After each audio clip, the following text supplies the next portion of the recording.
Chào mừng quý vị và bà con chăn nuôi đã quay trở lại với kênh Dr. Vet cùng chăn nuôi Việt Nam phát triển. Hôm nay Dr. Vet sẽ cùng quý vị đi tìm hiểu về một bệnh rất phổ biến trên heo cai sữa và heo thịt. Đó là bệnh tiêu chảy phân xám xi măng trên heo do Balantidium coli gây ra. Về đặc điểm của bệnh, bệnh do Balantidium coli hay còn gọi là trùng lông gây ra. Chúng là một loại ký sinh trùng đơn bào đường ruột. Chúng gây đau bụng, tiêu chảy trên heo và chúng còn có thể gây bệnh cả trên người và động vật có vú. Bệnh thường phát triển ở những nơi có điều kiện vệ sinh môi trường kém. Mầm bệnh có thể tìm thấy trong ruột già của cả heo bệnh, heo còi cọc và chất thải chăn nuôi. Bệnh thường gặp ở heo cai sữa và heo thịt từ 4 đến 12 tuần tuổi, có thể gây thủng ruột, xuất huyết đường tiêu hóa. Trùng lông Balantidium coli sống chủ yếu ở manh tràng và thỉnh thoảng cũng phát hiện ở đoạn cuối của hồi tràng. Chúng ăn vi khuẩn, các tinh bột chưa tiêu hóa hết và đôi khi ăn ngay cả cá thể đồng loại.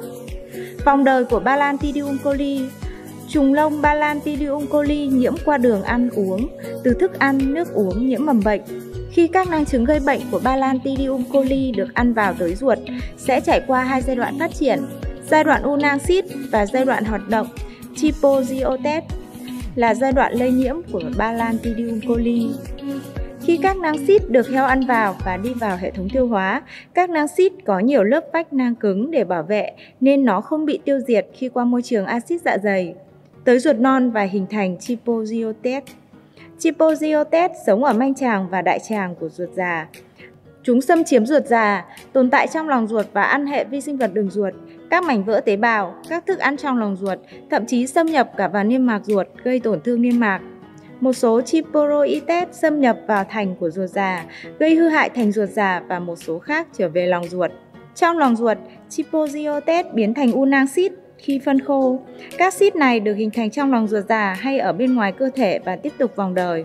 Bình thường trùng lông Balantidium coli sống hội sinh, không gây bệnh, nhưng khi heo có hệ miễn dịch kém, suy dinh dưỡng, niêm mạc ruột bị tổn thương, nhiễm trùng, nhiễm độc thức ăn, thương hàn, lỵ, trực khuẩn thì trùng lông sẽ xâm nhập và gây bệnh cho heo. Khi Balantidium coli chuyển sang dạng hoạt động, trùng lông gây hoại tử mô ở thành manh tràng.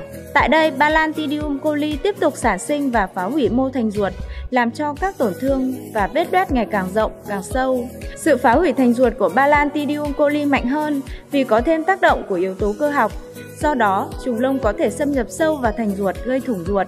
Hiện tượng này hầu như chỉ xảy ra ở đại tràng.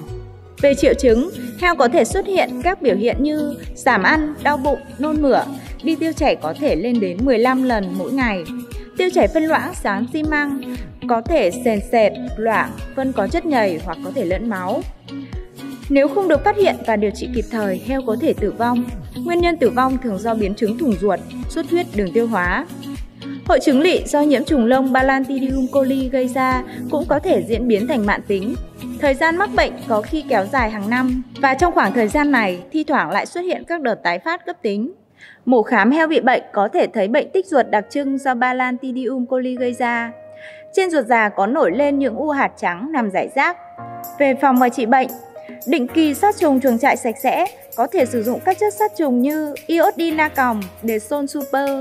Cho ăn thức ăn, nước uống sạch sẽ, vệ sinh, không bị ôi thiu, nấm mốc. Xử lý nguồn nước uống, nước sinh hoạt cho lợn bằng Deson Super theo liều khuyến cáo của nhà sản xuất trước khi sử dụng. Khi heo bị bệnh, bà con có thể sử dụng thuốc có thành phần Haquinone để trộn vào thức ăn cho heo, hoặc tiêm Interfloc 100 kết hợp với Interchim để điều trị bệnh. Do heo bị bệnh, tiêu chảy mất nước nên bà con bổ sung thêm điện giải Castrolife cho heo để cân bằng điện giải giúp heo nhanh hồi phục. Bổ sung men tiêu hóa H-Pro hoặc Chocotic để cân bằng hệ vi sinh vật đường ruột. Trường hợp với những con heo bị bệnh nặng, mất nước, bà con có thể truyền nước cho heo để heo nhanh phục hồi hơn. Vừa rồi, Dr. Vet đã chia sẻ tới bà con bệnh tiêu chảy phân xám do Balantidium coli gây ra trên heo. Hy vọng đã đem lại thật nhiều thông tin hữu ích cho bà con chăn nuôi. Cảm ơn quý vị và bà con đã quan tâm theo dõi. Xin chào và hẹn gặp lại!